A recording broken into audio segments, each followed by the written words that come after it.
Mun tarje aka ce ka shiga ittikafi. Ya batun dinki na. Assalamu alaikum Malam Bello.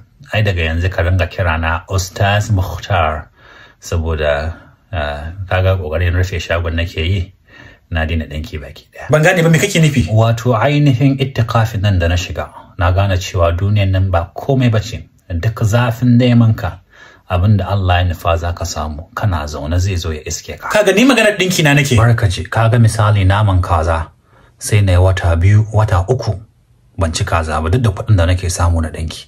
Amma ittikafin nan ina zaune babu kuɗi na ko kwandala kullun sai na ci kaza da ma sauran kayan daɗi. Saboda haka kaga wannan neman kuɗin na daina shi. Ibada kawai zan koma baki daya. To amma ka gama dinki na ko? Ya danka ko taba shi ban yi ba. Ibada kawai na saka a gaba.